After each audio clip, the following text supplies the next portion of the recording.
Day 4, Roller Wind Rules and Explanation. So today is a little bit different. Instead of a story, you guys are getting thumbnails and pretty much ideas for Rollerwind, the game portion, the roller portion of this game. So, Rollerwind, in a basic aspect, is kind of like a roller skating game with 4 participants, the forward, 2 defenders, and the scout. Now, each circuit or each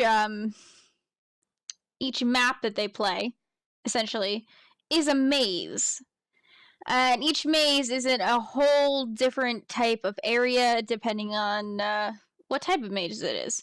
Today's maze is an underwater maze, which is the hardest maze. Each, essentially, magician or wizard or witch, whatever you would prefer.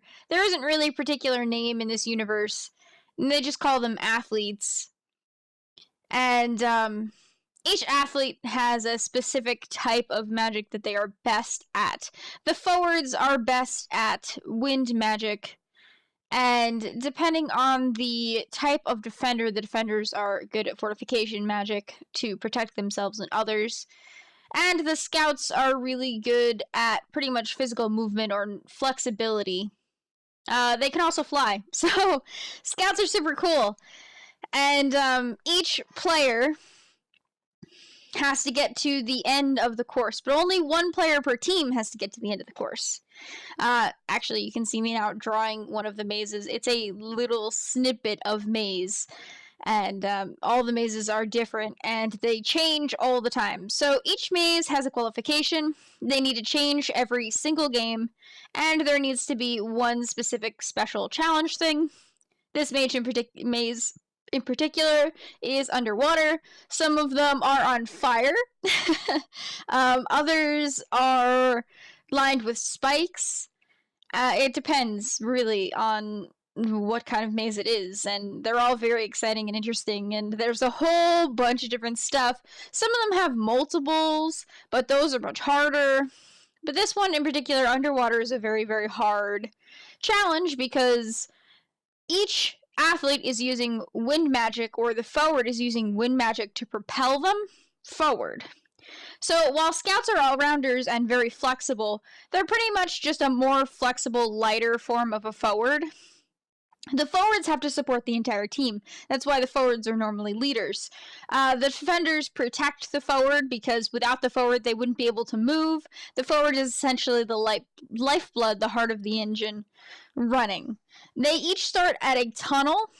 So you actually see me drawing here. It's a how do I explain it? It's a tunnel with 2 sides. Each team starts in separate areas, but the 2 tunnels eventually meet. And that's when the defenders really have to defend from the other defenders who sometimes can be very vicious. This game is very vicious. If you get knocked down moving at the speed of wind magic, you're probably going to get hurt or die. So, Rollerwind is a very Hunger Game-esque type of death game scenario, but it's very popular. And they do try to keep their athletes healthy and fit. So they do have a system of emergency escape, or how do you say it, like helping them. But that's why they also have replacements, as I stated in the previous story time. They each have a replacement for each position. The forward is actually, they always have an alternative for the forward. But if the forward gets knocked out, it really is just a loss for the team because they won't be able to catch up with the replacement coming in. You can actually see in the corner there, I am drawing what a team would look like rolling down. The scout would be up on the wall, scanning. She is the only member that can go up on the wall. All of the other members have to stay on the ground. She essentially, or the scout, communicates to their team where the exit is, which way to go on the map, and she's extremely flexible and really very bouncy. She essentially flies and scales the walls. Really cool and really hard to draw. But what else? So underwater, right? So I've disguised, or I've described all of the different positions, the objective, which is to get to the finish line in time. I've described all the different win-loss scenarios. You could get knocked out. You could be beaten to the finish line. The enemies can attack you. There are certain types of magics that are obviously banned, but for the most part, Rollerwind is a pretty non-fortificated game.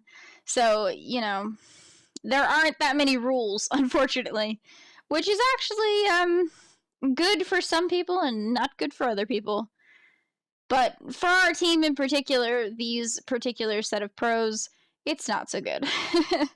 So let me explain the thumbnails real quick. So the first thumbnail is essentially what a normal course would look like. It's a flat surface or a flat ground, and there's seaweed on this one because it's underwater.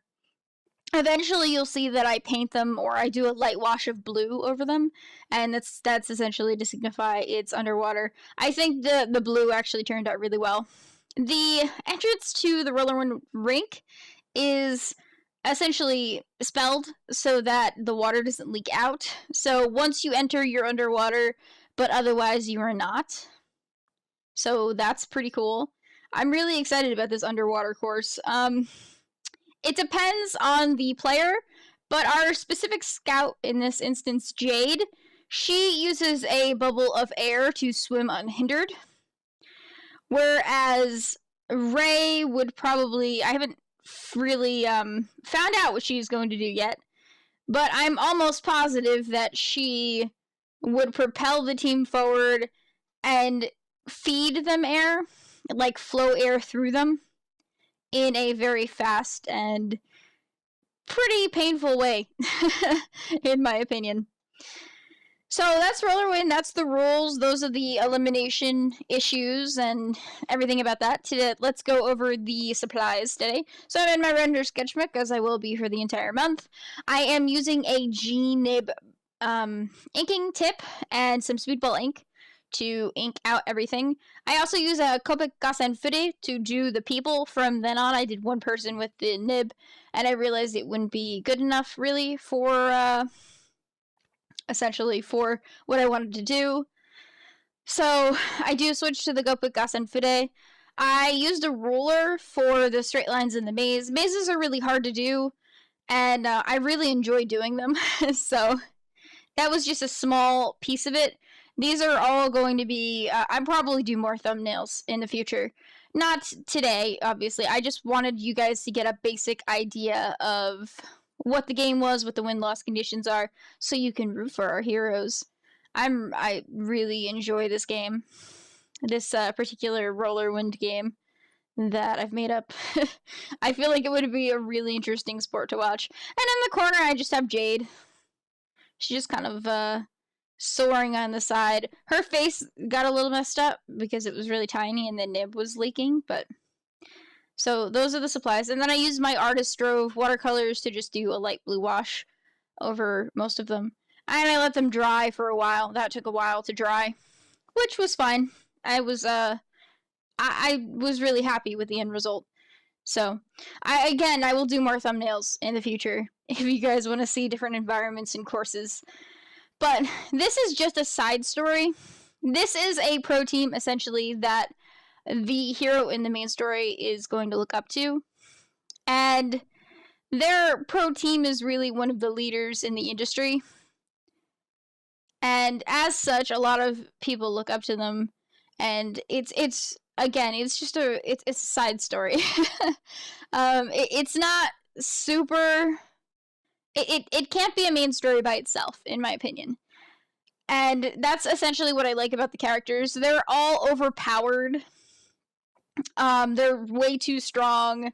They're essentially undefeatable, except in themselves.